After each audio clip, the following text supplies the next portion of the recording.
Hello students, आपका आज की हिंदी कक्षा में स्वागत है। आशा करती हूँ आप सब स्वस्थ होंगे।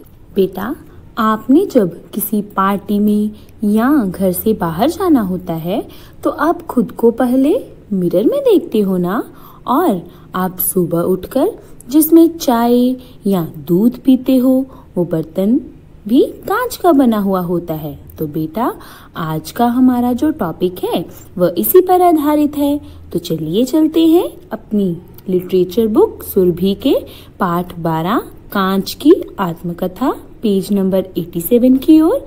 बेटा, आज हम कांच की आत्मकथा मीन्स कांच के बारे में जानेंगे कि कांच कैसे बना, उसका उपयोग कहाँ कहाँ किया जाता है आदि। सबसे पहले हम इसके डिफिकल्ट वर्ड्स मीनिंग्स डिस्कस कर लेते हैं। सबसे पहला शब्द है निर्मित। स्पेलिंग देखिए, न को छोटी ई, म को छोटी ई, हल्के र की साउंड के कारण हमने म के ऊपर रेफ लगाया है। त निर्मित मीन्स बनाया गया। नेक्स्ट इज उपयोगी मीन्स लाभकारी। नेक्स्ट इज उत्पत्ति। स्पेलिंग देखिए बेटा, छोटा ऊ, आधा त, प, आधे त को छोटी ई, पूरा त। उत्पत्ति मीन्स जन्म। नेक्स्ट इज बिस्तर। स्पेलिंग देखिए, ब को छोटी ई, आधा स, तर। बिस्तर को आपको पता ही होगा मीन्स बेड। नेक्स्ट इज उछल। इसका हिंदी मीनिंग है कूद। नेक्स्ट इज चौंक कर। स्पेलिंग देखिए, चक को बड़ा आओ, उसके पीछे अनुस्वार लगेगा, क, चौंक कर कर। चौंकर मीन्स हैरान होकर। नेक्स्ट इज घबराहट means nervousness. NERVOUSNESS। Next is फर्श। बेटा, यहाँ पर फिल हल्के र की साउंड है, इसीलिए हमने श के ऊपर रेफ लगाई है। फर्श मीन्स फ्लोर। नेक्स्ट इज भय। भय मीन्स डर, जिसको आप इंग्लिश में फियर कहते हो ना। नेक्स्ट वर्ड इज गलतियां। तो बेटा, गलतियों में त को छोटी ई, य को आ, ऊपर चंद्र बिंदु आएगा। गलतियां मीन्स मिस्टेक्स। अब आप नेक्स्ट पेज पर आ जाइए। उपयोग मीन्स प्रयोग। नेक्स्ट इज वर्ष। तो बेटा, वर्ष पे श के ऊपर रेफ आएगा क्योंकि यहाँ पर हल्के र की साउंड थी। वर्ष मीन्स साल, जिसको आप इंग्लिश में ईयर्स कहते हो। नेक्स्ट वर्ड इज व्यापारी। तो बेटा, व्यापारी में वह हाफ आएगा। व्यापारी मीन्स सौदागर, जिसको आप ट्रेडर्स कहते हो बेटा इंग्लिश में। Next is नाइट्रोन। तो बेटा, स्पेलिंग देखिए, न को आ, छोटी ई, ट के पैर में पदेन, ट को ओ, न। नाइट्रोन मीन्स सोडा। बेटा, नाइट्रोन एक इंग्लिश वर्ड है। केमिस्ट्री में आप इसका यूज देखोगे और यह कपड़े धोने के काम भी आता है। नेक्स्ट वर्ड है ईंटों। तो बेटा, यहाँ पर हल्के न की साउंड थी, इसीलिए हमने बड़ी ई के बाद और टो के बाद भी अनुस्वार लगाया है। बड़ी ई पीछे अनुस्वार, ट को ओ पीछे अनुस्वार। ईंटों मीन्स ब्रिक्स। नेक्स्ट इज शक्ल। बेटा, शक्ल में क हाफ आएगा और शक्ल का अर्थ हम इंग्लिश में लेंगे शेप।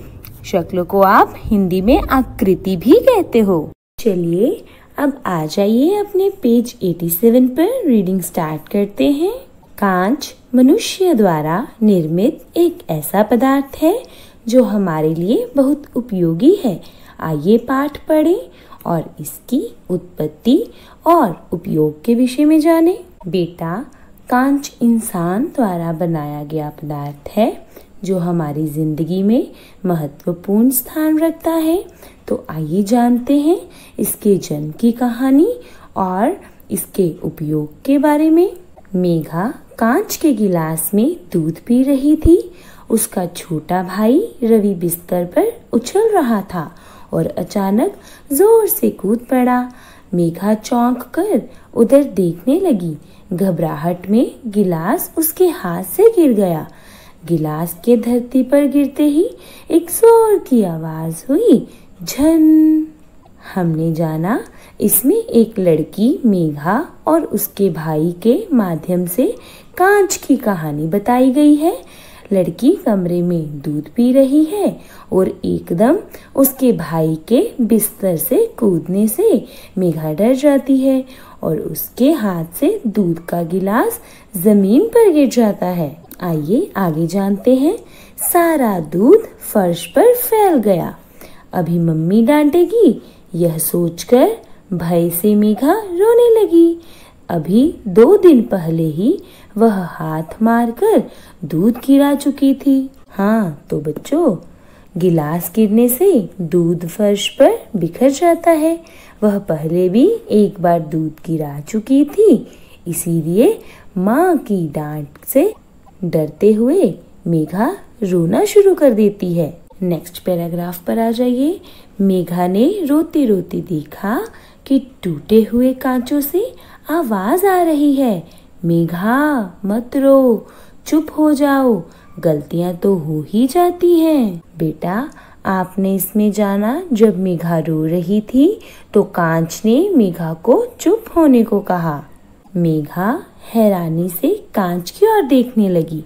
अब वह रोना भूल गई। कांच के निकट जाकर उसकी आवाज सुनने लगी। उसने धीरे से पूछा, क्या कांच बोल सकता है? कांच की आवाज आई, क्यों नहीं, बोल तो रहा हूँ। प्यारे बच्चों, जो चीज बोल ही नहीं सकती, अगर आप उसको बोलता हुआ पाओगे तो आप भी हैरान हो जाओगे ना। उसी तरह मेघा भी रोना भूलकर हैरानी से कांच की ओर देखने लगी और उसके पास जाकर उसकी आवाज को सुनकर उसने पूछा, क्या कांच भी बोल सकता है? तो उत्तर में कांच ने हाँ कहा। अब आप नेक्स्ट पेज पर आ जाइए। मेघा ने कहा, फिर अपने बारे में मुझे कुछ बताओ। कांच ने पूछा, क्या क्या जानना चाहती हो मेरे बारे में? मेघा ने कहा, तुम्हारे बारे में सब कुछ जानना चाहती हूँ। तुम्हारा जन्म कहाँ हुआ? तुम्हारा शरीर किस चीज से बना है? तुम्हारा क्या क्या उपयोग है? आदि। तो बेटा, कांच को बोलता देख मेघा को और उसके बारे में जानने की इच्छा पैदा हुई। आइए जानते हैं आगे क्या हुआ। कांच बोला, मेरे जन्म की कहानी हजारों वर्ष पुरानी है। अच्छा सुनो, एक बार कुछ व्यापारी ऊंटों पर अपना सामान लादे रेगिस्तान में लंबी यात्रा कर रहे थे। रात्रि हो जाने पर आगे बढ़ना उचित ना समझकर वे वहीं रुक गए। व्यापारियों ने ऊंटों पर से सामान उतारा। कुछ थैलों में नाइट्रोन यानी सोडा भरा था। यह ईंटों की शक्ल में था। उस समय इसका उपयोग केवल ऊन रंगने के लिए किया जाता था। बेटा, कांच ने अब अपने जन्म की कहानी सुनाते हुए बताया कि हजारों वर्ष पहले रेगिस्तान में अपनी यात्रा के दौरान कुछ व्यापारी अपने थैलों में नाइट्रोन यानी सोडा भरकर ले जा रहे थे। उस समय नाइट्रोन का उपयोग केवल ऊन रंगने के लिए किया जाता था। बच्चों, हमारा आज का सेशन यहीं पर समाप्त होता है। आशा करती हूँ आपको सब अच्छे से समझ में आया होगा। आप इसके डिफिकल्ट वर्ड्स अपने पेरेंट्स की सहायता से कॉपी पर लिखोगे और 2 बार इनको रिवाइज करोगे तो अगले सेशन में हम फिर मिलेंगे। तब तक के लिए गुड बाय।